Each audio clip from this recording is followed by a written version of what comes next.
सफ़र में मुश्किलें आए तो हिम्मत और बढ़ती है। अगर कोई रास्ता रोके तो जुर्रत और बढ़ती है। अगर बिकने पर आ जाओ तो घट जाते हैं दाम अक्सर। ना बिकने का इरादा होता है तो कीमत और बढ़ जाती है। नमस्कार दोस्तों, स्वागत है आप लोगों का।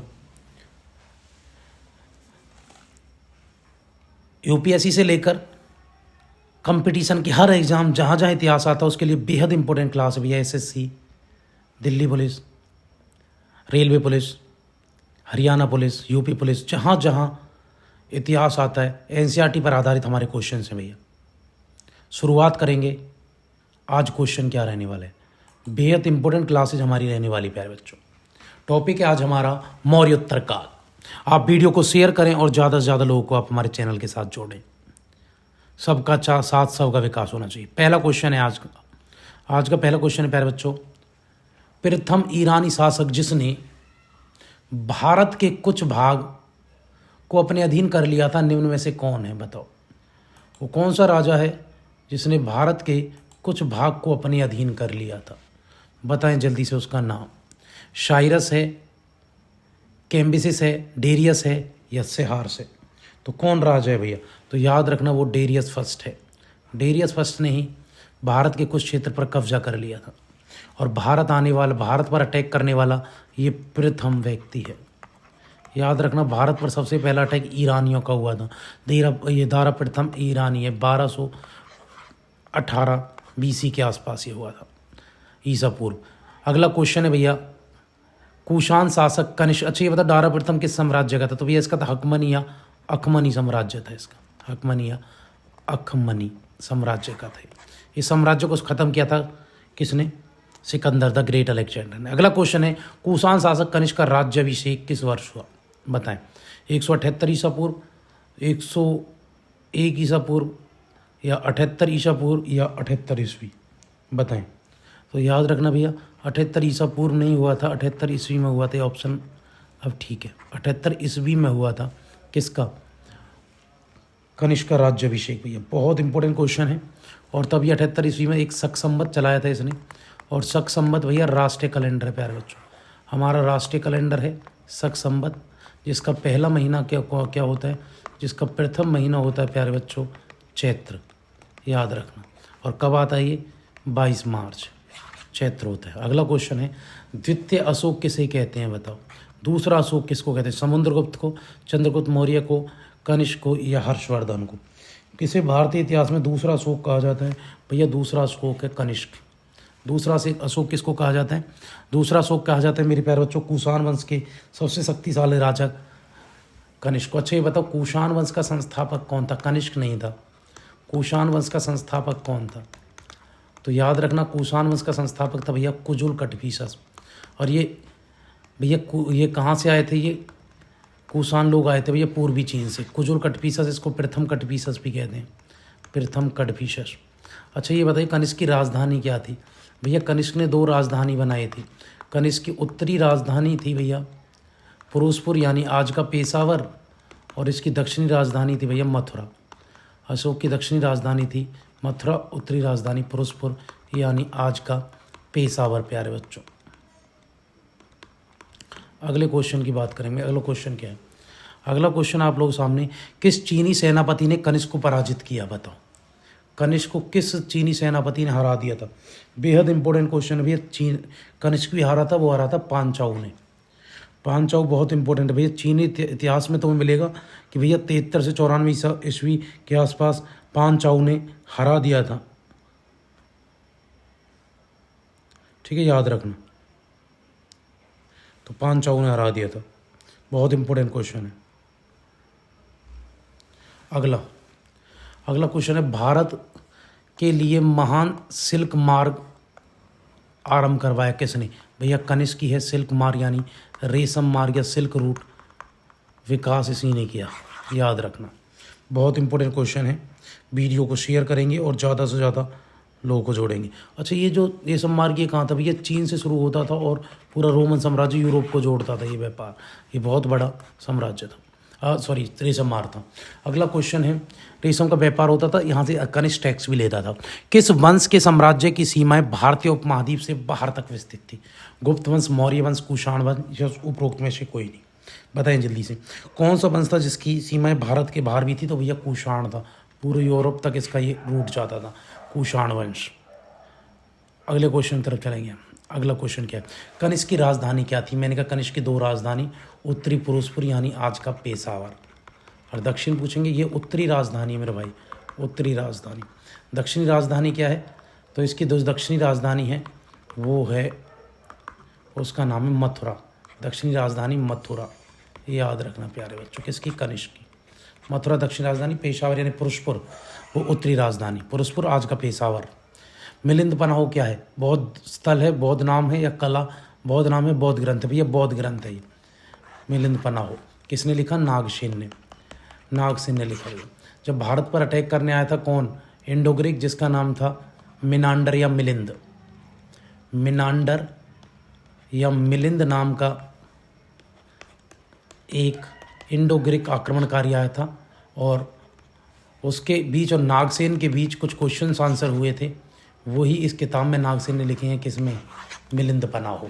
तो काव्य शैली का प्राचीनतम साक्ष्य किसके अभिलेख में है? बताइए, काव्य शैली का प्राचीनतम साक्ष्य तो किसमें, किस अभिलेख में है? काव्य शैली के प्राचीनतम साक्ष्य कहाँ मिल रहे हैं? बताएं जल्दी से, बेहद इंपॉर्टेंट क्वेश्चन है। वीडियो को लगातार आप शेयर करेंगे और ज़्यादा से ज़्यादा लोगों को जोड़ेंगे। इंपॉर्टेंट क्वेश्चन है। क्वेश्चन कहता है प्यारे बच्चों कि काव्य शैली के प्राचीनतम साक्ष्य प्यारे बच्चों कहाँ से मिले हैं? वीडियो को शेयर करें, जल्दी जल्दी आंसर बताएं इसका। बहुत इंपॉर्टेंट क्वेश्चन है भैया, काव्य शैली के प्राचीन साक्ष्य कहाँ से मिले? रुद्रदामन के जूनागढ़ से, अशोक के अभिलेख से, राजेंद्र प्रथम के अभिलेख से, या उपरोक्त में से कोई नहीं? तो रुद्रदामन का जूनागढ़ जो अभिलेख था गुजरात वाला, वहाँ से काव्य शैली, क्योंकि वहाँ पर जो लिखा है श्लोक में ही लिखा है। अगर आपने एनसीईआरटी को देखा है तो एनसीईआरटी में वो भैया जूनागढ़ अभिलेख दिखाया गया है, किसका?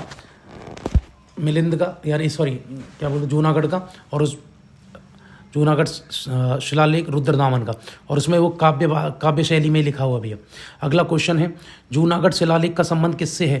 तो भैया रुद्रदामन से। अभी तो देखा आपने, रुद्रदामन का ही है। और रुद्रदामन कौन था भैया? रुद्रदामन था भैया, ये क्या बोलते हैं इसको, शक शासक था, अटैक करने आया था भारत पर। तो शक 5 शाखाओं में आए थे। शक कहाँ से आए थे भैया? मध्य एशिया से। और शकों का जो सबसे शक्तिशाली राजा हुआ वही था रुद्रदामन, जिसने जूनागढ़ अभिलेख लिखवाया था। किस वंश के शासक ने ब्राह्मणों और बौद्ध भिक्षुओं को कर्ज मुक्त ग्राम देने की प्रथा आरंभ की? बताओ किसने? तो याद रखना भैया, वो सातवाहनों ने ब्राह्मणों को सबसे पहले भूमि दान दी है, गांव दान दिए हैं। तो वो कौन है प्यारे बच्चों? वो हैं सातवाहन। सातवाहनों ने ही सबसे पहले इनको भूमि दान दी है। इंपॉर्टेंट क्वेश्चन है भैया। अच्छा, आपसे मैं पूछूं सातवाहन वंश का संस्थापक कौन था? आप कहेंगे सर शिमूक था। कौन था? शिमूक। और मैं आपसे पूछूं कि बताओ सातवाहनों की राजधानी क्या थी? आप कहेंगे सर प्रतिष्ठान थी महाराष्ट्र वाली। कौन थी? प्रतिष्ठान महाराष्ट्र। मैं पूछूं कि बताओ इनकी आधिकारिक भाषा क्या थी? आप कहेंगे सर इनकी आधिकारिक भाषा थी प्राकृत। ये लोग प्राकृत में काम करते थे। मैं पूछूं सातवाहन वंश का सबसे शक्तिशाली शासक कौन था? तो सातवाहन वंश का सबसे शक्तिशाली शासक, तो भैया इस वंश का सबसे शक्तिशाली शासक कौन हुआ? तो शक्तिशाली शासक था, उसका नाम था भैया गौतमी पुत्र सतकर्णी। और सातवाहनों ने भारत में सबसे पहले क्या चलाए भैया? शीशे के सिक्के चलाए, याद रखना। शीशे के सिक्के, लेड कॉइन भारत में सबसे पहले किसने चलाए? तो लेड कॉइन भैया सातवाहनों के थे। सातवाहनों ने ही भारत में लेड कॉइन यानी शीशे के सिक्के चलाने की प्रथा चलाई। अगला क्वेश्चन है, भारत में सर्वप्रथम सोने के सिक्के किसने जारी किए? तो भैया इंडो ग्रीक ने। और इनका जो सोने का सिक्का था वो तिथि युक्त था, उन पर डेट होती थी। सोने के सिक्के, तिथि सोने के सिक्के सबसे पहले किसने जारी किए भैया? Indo Greek. और इंडो ग्रीक भी कौन सा? ये तभी ड्रीमेटिस और ये मिनांडर आए थे। अगला क्वेश्चन, राजा खारवेल किस चेदी वंश के महानतम शासक थे? हैं? किस चेदी वंश के? क्वेश्चन भी आप लोगों के सामने, राजा जो खारवेल हैं वो किस चेदी वंश का महानतम शासक था? कलिंग के चेदी वंश का था। मतलब ये चेदी वंश तो कहाँ था, ये पूछने का मतलब ये है कि इनमें से किस जगह पर चेदी वंश था जहाँ के शासक थे खारवेल? चोलमंडलम था, कलिंग था, कन्नौज था, पुष्पत। वो क्या होता भैया? कलिंग। मैंने बताया था कलिंग का ही राजा था खारवेल, और इसका जो वंश था वो था चेदी वंश, याद रखना। अगला क्वेश्चन, कारमंदक छतपत्रों ने निम्न में से किस धातु में अति दुर्लभ सिक्के प्रचलित किए हैं? बताओ। जो कार्डबंधक थे छत्रपकों ने कौन से, किस भाषा, मतलब किस धातु के सिक्के जारी किए? ताम्र के, रजत के, प्रोटीन के या सोने के? बताएं जल्दी से, इंपॉर्टेंट क्वेश्चन है और बहुत इंपॉर्टेंट क्वेश्चन है। तो भैया इसका जो आंसर है वो है तांबे के। इन्होंने जो किए थे वो तांबे के सिक्के जारी किए हैं। किसने? कार्दमक छतपत्रों ने। पुष्यमित्र शुंग द्वारा 2 अश्वमेध यज्ञ किए जाने के बारे में निम्नलिखित किस खेल में मिलता है? बताओ। तो बताओ कहाँ पर है? खेल में मिलता है क्या? किस लेख में मिलता है? तो बताओ। पुष्यमित्र शुंग द्वारा 2 अश्वमेध यज्ञ करवाई, इसका वर्णन कहाँ है? सारनाथ लेक में, विजयनगर में, अयोध्या में, हांती गुफा में। पुष्यमित्र शुंग ने भी शुंग वंश की स्थापना की थी। राजधानी इनकी वैशाली थी। और याद रखना, पुष्यमित्र शुंग के ही दरबार में कौन रहते थे? इसी के दरबार में रहते थे योग गुरु पतंजलि। कौन से इसके दरबार में? इसके दरबार में थे भैया योग दर्शन जिन्होंने दुनिया को दिया, योग गुरु पतंजलि। इन्होंने ही 2 अश्वमेध यज्ञ किए थे। किसके लिए? पुष्यमित्र शुंग के लिए। तो क्वेश्चन क्या है? पुष्यमित्र शुंग ने 2 अश्वमेध यज्ञ की जानकारी हमें किस शिलालेखों से मिलती है? तो याद रखना भैया वो अयोध्या शिलालेखों से मिलती है, यूपी से। अयोध्या शिलालेखों में वर्णन है किसका? पुष्यमित्र शुंग के अश्वमेध यज्ञ करवाने का। अश्वमेध यज्ञ करवाते जब भैया कोई राजा, जिस राजा का साम्राज्य दूर दूर तक फैला हुआ है और उसको कोई चुनौती देने वाला नहीं है, उसके बाद उसका घोड़ा जब पूरे चारों तरफ घूम के आ जाता है, उसके बाद भैया अश्वमेध यज्ञ होते थे। 2 अश्वमेध यज्ञ पुष्यमित्र शुंग ने भी करवाए। सूची 1 को 2 से मिला दीजिए और सही उत्तर का आंसर कर दीजिए भैया। एक तरफ अधिकारी हैं, दूसरी तरफ मतलब उनके कार्य हैं, तो मिलाएं फिर। अच्छा, तलवार क्या काम करता है बताओ? तलवार भैया जो रात्रि की सुरक्षा वगैरह देखता है ना, वो तलार अधिकारी, तलार अधिकारी बोलते हैं। तो पहले का तो 3 है, आंसर तो आ गया ये। चलो और मिला लो। पट्टकोल का कौन है? पट्टकोल कौन होता था? ये ग्रामीण कर वसूली करता था, गांव से टैक्स वैक्स वसूल करता था, ये पट्टकोल था। चलो और भैया ये सहसाधिपति कौन था? ये चोर डकैती मुकद्दम अधिकारी था, ये चोर डकैती वगैरह को देखता था। और बड़ा अधिकारी चुंगी संरक्षक था, ये अधिकारी चुंगी वगैरह को देखता था, वहाँ इकट्ठा करता था चुंगी का, मार्ग कर एक प्रकार का। तो ये था। तलार कौन था भैया? रात्रि सुरक्षाकर्मी अधिकारी था। पट्टकोल कौन था? ग्रामीण कर वसूली वाला अधिकारी था। शेषाधिपति क्या था भैया? चोर डकैती के मुकदमे जो होते थे, मुकदमे का अधिकारी था, मुकदमे का। और बलाधिपति क्या होता? चुंगी संरक्षक का होता। तो भैया इसका आंसर है बी, आंसर भी है भैया। इनमें से सर्वप्रथम व्यापक पैमाने पर स्वर्ण मुद्रा किसने जारी की? बताओ। इनमें से सबसे ज़्यादा सोने के जो सिक्के जारी किए थे वो किसने जारी किए थे? बहुत इंपॉर्टेंट क्वेश्चन है, बताएं जल्दी से जल्दी। इनमें से सबसे ज़्यादा सोने के सिक्के किसने जारी किए? तो भैया इंडो ग्रीक ने, हमने बात की थी इंडो ग्रीक। और इंडो ग्रीक में शासक कौन था? मिनांडर, याद रखना मिनांडर ने, मिनांडर या मिलिंद कह लो आप। इन्होंने सबसे ज़्यादा सोने के सिक्के जारी किए। अच्छा, सर्वाधिक सोने के सिक्के, ओके भैया सर्वाधिक, समझना भी 2 चीज़ें। तो फिर आंसर आएगा क्या? भीमकटफिसर, क्योंकि कुषाणों ने सबसे ज़्यादा सोने के सिक्के और प्योर गोल्ड के, व्यापक पैमाना लिखा है ना, तो प्योर गोल्ड के जो जारी किए वो किसने किए? तो प्योर गोल्ड के किए वो कुषाणों ने। तो आंसर आएगा भीमकटफिसर। ये कौन थे? कुषाण थे। कुजुलकटफिसर उसका बेटा भीमकटफिसर, और इसने स्वर्ण मुद्राएं जारी की थी, सोने की मुद्राएं। तो कुषाण आंसर यानी भीमकटफिसर आंसर है इसका। अगला क्वेश्चन अगर पूछते थे भैया सबसे ज़्यादा किसने की? तो गुप्तों ने, याद रखना। सबसे पहले किसने? तो फिर मिनांडर आंसर होता है, यानी इंडो ग्रीक ने। सूची 1 को सूची 2 से मिलाकर कर दीजिए, बताइए। चलो, कुषाणों ने सबसे ज़्यादा क्या जारी किया? तो भैया कुषाणों ने जो जारी किए हैं प्यारे बच्चों, वो कौन से सिक्के जारी किए हैं? तो कुषाणों ने सबसे ज़्यादा कौन से जारी? अच्छा, ये पूछे कि इनमें से कौन सा गलत है? गलत है तो बताओ कौन सा गलत है? कुषाणों ने सोने और तांबे की, बिल्कुल ठीक है। तो गुप्तों ने सोने और चांदी की, ये भी ठीक है। और देखो, सातवाहनों ने स्वर्ण के नहीं, सातवाहनों ने भी शीशे के सिक्के, ये शीशे के सिक्कों के लिए ज़्यादा जाने जाते थे। तो ये गलत है, बस ये गलत पूछा। तो ये कलचुरी, स्वर्ण, रजत, ताम्र, हाँ कलचुरी तीनों जारी किए थे। तो इसका आंसर भैया सातवाहनों ने शीशे के सिक्के जारी किए, सोने के नहीं। अगला क्वेश्चन, सूची 1 को सूची 2 से मिला दीजिए प्यारे बच्चों, मिलाओ। गांधार कला शैली का विकास हुआ है कब? कुषाणों के समय। जूनागढ़ किसका है? रुद्रदामन का है। मिलिंद पनाओ मिनांडर से रिलेटेड है। तक्षशिला पथिक। तो मिलाओ, पहले का क्या है? तीसरा, पहले का तीसरा आंसर तो आ गया। दूसरे का चौथा, तीसरे का पहला, मिलिंद मिनांडर, तक्षशिला पथिक। तो आंसर क्या है? आंसर भैया तीसरा। शक क्षत्रप काल में सोने चांदी के सिक्के का अनुपात क्या होता? तो बताओ।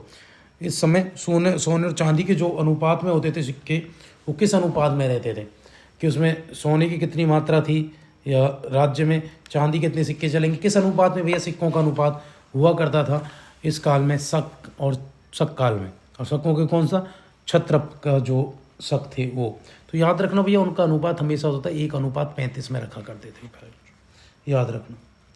चांदी और सोने के सिक्के कितने होते थे, सोने चांदी के इतने, याद रखना। अगला क्वेश्चन, निम्न में से किस स्तूप में आर्य स्तंभ वाले मंच की विशेषताएं मिलती हैं, बताओ। आर्य स्तंभ वाले मंच, तो आर्य स्तंभ वाले मंच जो मिलते हैं घंटसाला में मिलते हैं, बौद्ध गया में मिलते हैं, नागार्जुन कोंडा में मिलता है या अमरावती में मिलती है। तो बताइए इनमें से कुछ में आर्य स्तंभ की विशेषताएं दिखती हैं भैया। आर्य स्तंभ की जो विशेषताएं तुम्हें दिखेंगी भैया वो अमरावती में दिखेंगी ना, साउथ में। आर्य स्तंभ की अमरावती में भी, अमरावती कहाँ है, अमरावती आंध्र प्रदेश की राजधानी है, वहाँ आर्य स्तंभ की मंच की विशेषताएं मिलती हैं, आंध्र प्रदेश। वैसे आर्य उत्तर में फैले थे लेकिन भैया इनकी विशेषता अमरावती शैली में।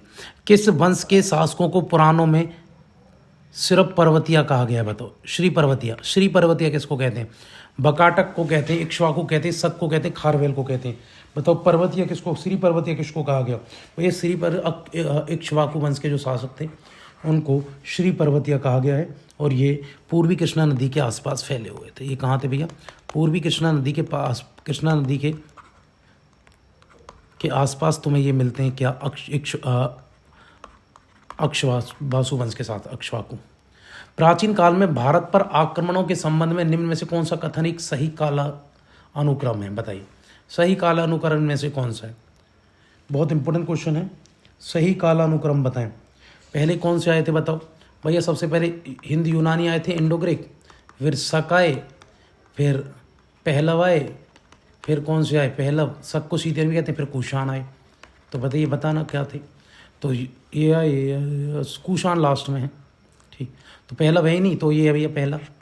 यूनानी, शक, कुषाण, पहलव इनके बीच में, तो ये पहलव। चारों पूछेंगे तो ऐसे आप आंसर करना, चारों अगर ऑप्शन में देके पूछते हैं तो यूनानी, इंडो ग्रीक, शक, पहलव, कुषाण। यूनानी को तो इंडो ग्रीक भी कहते हैं, हिंदी यूनानी कहते हैं भैया इनको। अगला क्वेश्चन है, विक्रम संवत एवं शक संवतों में कितना अंतर होता है, बताओ कितना अंतर है, कितने वर्ष का अंतर है शक संवत और विक्रम संवत में, दोनों को ऐड कर दो भैया। 15 और 135 साल का अंतर है भैया। क्या आंसर है जी, क्योंकि ये 78 ईस्वी का है और ये 78 ईसा पूर्व का है, दोनों को जोड़ेंगे तो ये भैया 135 वर्ष का अंतर है। जो काल विक्रम, अच्छा जो विक्रम संवत है ना प्यारे बच्चों, वो हिंदू कैलेंडर है, भारत में शादी विवाह के समय यूज किया जाता है। शक संवत हमारा राष्ट्रीय कैलेंडर, शक पंचांग, जो किसने शुरू किया था भैया, शक संवत शुरू किया था कनिष्क ने, और विक्रम संवत जो शुरू किया था वो राजा विक्रमादित्य, उज्जैन के एक राजा थे राजा विक्रमादित्य जी, उसने 57 ईसा पूर्व में शुरू किया था। चलो अगला क्वेश्चन है, जो काल शैली भारतीय और यूनानी आकृति में सम्मिश्रण है उसे क्या कहते हैं, बताओ। तो वो जो कला शैली है भारतीय और यूनानी दोनों का मिक्सचर है, उसको क्या कहते हैं, शिखर कहते हैं, बेरा कहते हैं, गांधार कहते हैं या नागर कहते हैं। भैया दोनों के कल्चर से मिला हुआ जो है उसको किस नाम से जानते हैं, तो गांधार शैली भैया भारत और यूनानी दोनों की है, याद रखना। दोनों भारतीय शैली, यूनानी शैली दोनों का प्रभाव है गांधार शैली। गांधार आज कहाँ पड़ता है भैया, पाकिस्तान में। मूर्ति बनाने की 3 शैलियाँ भैया, एक है गांधार कला शैली जो पाकिस्तान के आसपास उभरी कनिष्क के समय, दूसरी है भैया मथुरा कला शैली जो मथुरा में थी, ये भी कनिष्क के समय मूर्ति कला शैली है भैया, और तीसरी थी अमरावती मूर्ति कला शैली। तो अमरावती मूर्ति कला जो शैली है, मूर्ति कला शैली भैया ये उभरी थी किसके समय, ये सातवाहनों के समय।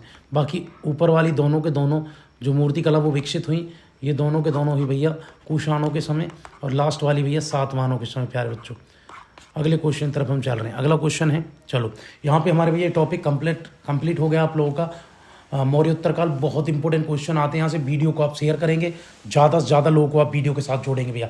हम इतनी मेहनत करते हैं, आप बिल्कुल हमारा साथ देंगे, और बहुत सारा कंटेंट हमारे चैनल पर पड़ा हुआ है। आप हमारी वीडियो को शेयर करें, सब्सक्राइब करें, ज़्यादा से ज़्यादा लोगों को जोड़ें। जय हिंद, जय भारत।